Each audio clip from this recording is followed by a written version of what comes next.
umuntu achazwa ngayo ngamaphepha nabangamfuniyo. Is a hero of the struggle. Umuntu waphuma apha emncinci wowutreyina walwela inkululeko yade yakhona ufuneka simhloniphe ngolo hlobo. Wavusa i-youth league efike lapho warana i-department eziningi.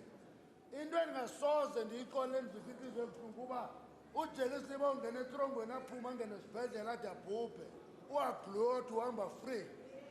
Loo nto icela ukuthi umthetho abanemali bayakwazi ukuwuthenga.